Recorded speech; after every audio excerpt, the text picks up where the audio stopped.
Noticias 24. Hoy se presentaron los resultados del sondeo realizado entre octubre y noviembre de 2022 sobre derechos sexuales y reproductivos.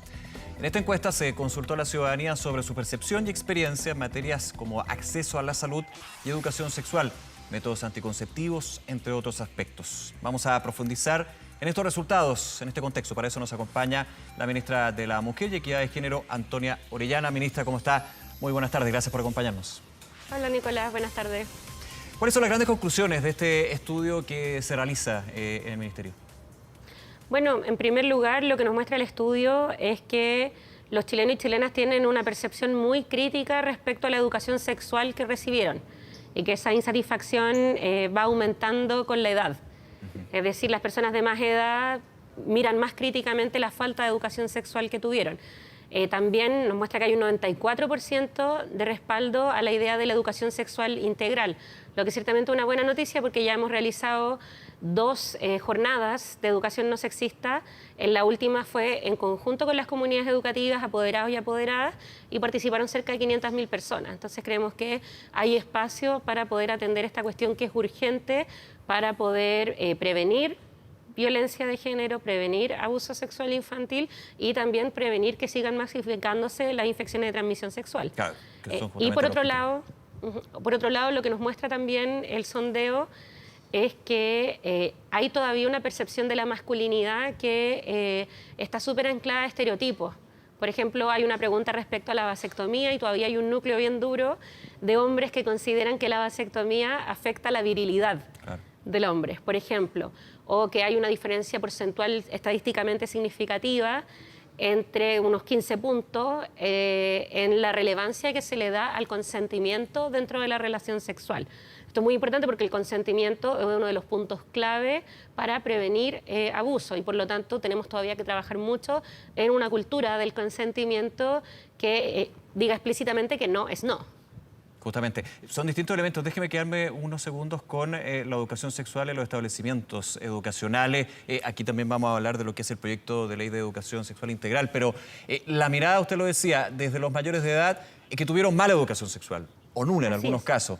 Ahora, esto va quizás viendo el vaso medio lleno, digamos, pero igual con preocupación, mejorando en las generaciones más jóvenes en comparación a los programas antiguos, digo yo, de educación sexual que han ido evolucionando con el paso de los años y también de las generaciones. Que igual la consideran mala, ¿eh? Ojo. Sí, la consideran mala también. Sí. Pero que lo que también nos muestra la encuesta es que más que los espacios educativos o, por ejemplo, la atención en salud, la principal formación en educación sexual la reciben de los mismos pares. Y esto es coincidente con varios estudios, como por ejemplo los del sociólogo Olavarría de la Universidad de Chile, que nos muestran que hoy los adolescentes tienen su principal referencia en cuanto a educación sexual entre ellos mismos. Las mujeres y los hombres. Claro. Y por cierto que eso se revelaba en prensa hace unos días, que la pornografía es uno de los principales formadores en educación sexual, lo cual plantea una serie de desafíos. Por supuesto, finalmente no es una educación guiada, con capacitación, con la necesidad justamente de ser formativa en ese sentido.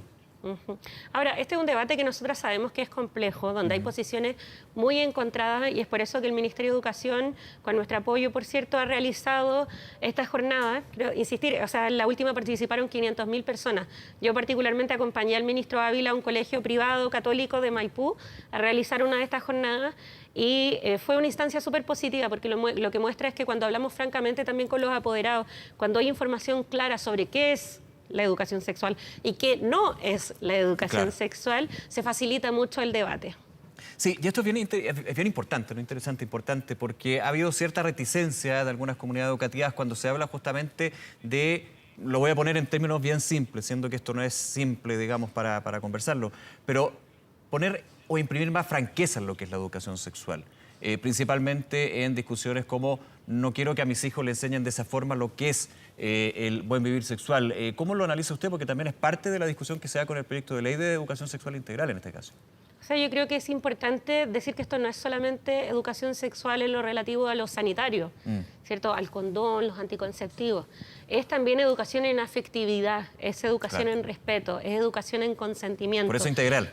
Sí, y en particular algo que es muy relevante, y esto, bueno, lo digo como con conocimiento de causa por haber acompañado antes de ser ministra a varias mujeres en sus procesos de denuncia, yo quiero decir que la educación sexual integral pertinente a cada etapa de desarrollo, porque en primero básico no se enseñan las ecuaciones y en primero básico tampoco se enseña lo que es el sexo. Se enseña, este es mi cuerpo, yo lo debo cuidar, nadie lo puede transgredir. Esas son las cosas que se enseñan en etapas más tempranas. Y ese factor preventivo ha demostrado ser clave respecto al abuso sexual infantil. Y quiero decir que cambia mucho el proceso judicial cuando lamentablemente hay casos cuando un niño puede decir con el nombre correcto lo que fue transgredido. Cambia mucho la credibilidad que se le da a su testimonio. Y por otro lado, permite detectar a tiempo cosas que, digamos, antes de que sean más graves.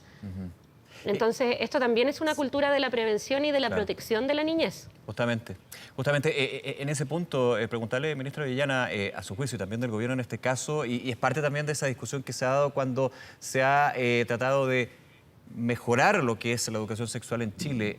¿A qué edad hay que comenzar con clases de educación sexual, siendo bien pragmático, práctico en este caso? Ese es un debate que está. ¿Cómo abordarlo y cuál es la mirada que tienen desde el gobierno en ese punto? O sea, es que como decía, todos los contenidos pedagógicos corresponden a una etapa de desarrollo. Varían a los ciclos. Uno en matemáticas no enseña las ecuaciones o las integrales en la básica, porque la etapa de madurez y desarrollo de los niños no permite entender ese nivel de complejidad. Y ocurre lo mismo, digamos, con la educación sexual integral. Se enseñan primero... derribando el mito de que la idea justamente de este otro proyecto apunta a que muy chiquititos se le enseñe lo mismo que se podría impartir, digamos, en octavo básico, digamos, que era algún minuto a lo que voy, para derribar esas ideas que han sido parte de la discusión de distintos sectores. Las recomendaciones en general a nivel internacional son, por ejemplo, que a nivel preescolar o escolar lo que se enseñe es la importancia del respeto al cuerpo, de la privacidad, de quiénes son los círculos de confianza, ¿cierto? Quiénes son los que, por ejemplo, pueden, no sé, limpiarme, ¿cierto? Hay un círculo de confianza y hay metodologías que ha desarrollado, por ejemplo, la experta en abuso sexual infantil Vinca Jackson, que habla del círculo del cuidado. Sí.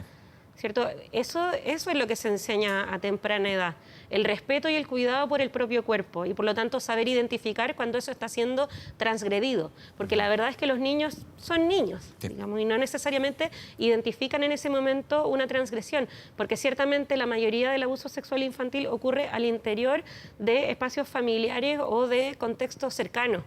Y por lo tanto eso le añade otra capa de complejidad. Por eso la cuestión del cuidado es tan importante. Hay una formación de prevención, esto le decía, para niños, niñas y adolescentes, pero que es muy importante también para los adultos, en este caso, para cuidadores, cuidadoras, para los papás. También cómo abordarlo desde esa óptica. O sea, también involucra saber detectar cuando alguien está pasando. Hay indicadores claros que ya están basados en evidencia de cosas a las que hay que estar alerta. Por ejemplo, cambios repentinos de comportamiento, problemas en control de esfínter y otras. Esas son formas de detectar y estar alerta a que quizás algo pueda estar pasando. Déjeme ir a un punto. Usted lo mencionaba, ministra Antonia Orellana, que es positivo, pero quiero ponerlo también en el desglose de la cifra. Muchas veces nos quedamos con el porcentaje, pero es bueno también identificar qué significa. Usted lo mencionaba, un 71,9% está muy de acuerdo con que el consentimiento es fundamental en las relaciones sexuales. Esto es clave finalmente. O sea, no estoy diciendo ninguna novedad, digamos, pero en los distintos casos donde lamentablemente no se da este consentimiento, es donde se genera situaciones que son para toda la vida, justamente para las mujeres. Así es, yo creo que este dato nos muestra que, como contraparte, todavía hay un 29% que cree que no. Y por lo tanto tenemos que trabajar con estrategias intersectoriales. Qué alto si uno lo pensaría, ¿eh? Sí, pero se ha avanzado. Ya. Claro. O sea, antes el consentimiento no era tema. Eso. O sea, quiero decir que hasta hace una década y algo más, la legislación todavía establecía que la mujer tenía que comprobar resistencia.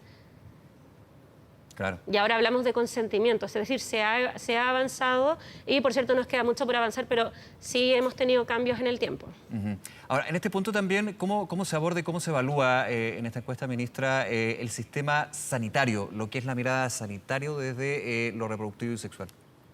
Yo creo que es bien indicativo que las mujeres evalúan el transporte y la salud como espacios en donde se ha vulnerado sus derechos sexuales y reproductivos.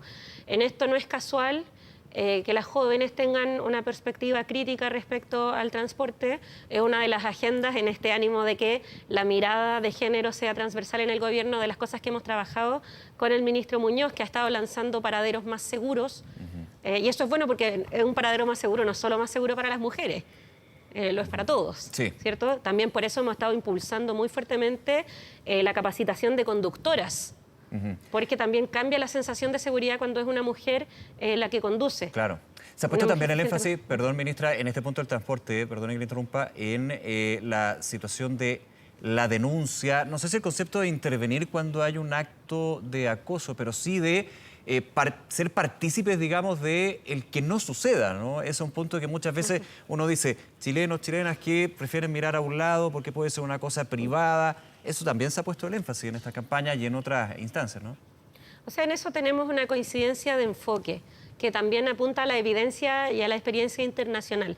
En Chile, lo que nos muestran las encuestas, como la encuesta de violencia intrafamiliar de la Subsecretaría de Prevención del Delito, es que las mujeres saben que la violencia de género está penalizada, pero no se atreven a denunciarla. ¿Por qué no se atreven a denunciarla? Primero porque tienen pocas expectativas de conseguir justicia. Eso lo estamos abordando a través de nuestra principal prioridad hoy en día, que es la Ley Integral contra la Violencia hacia las Mujeres. Y por otro lado, que creen que van a quedar solas.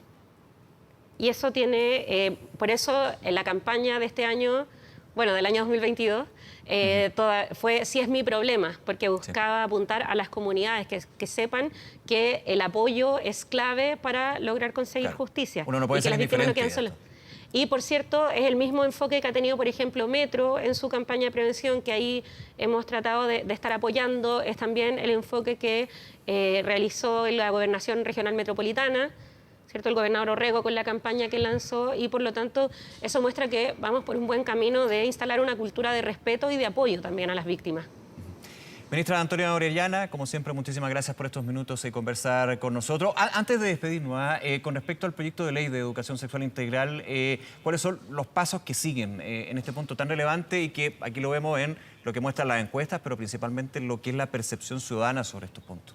Bueno, este ejercicio que hicimos con las comunidades educativas, incluyendo apoderados y apoderadas, precisamente lo que buscaba era encontrar cuáles son los consensos en torno a este tema. Entonces, actualmente lo que está haciendo el Ministerio de Educación, que lidera esta agenda, es que está sistematizando esta participación de 500.000 personas para que podamos tener una base de acuerdo sólida para avanzar en esta agenda tan urgente.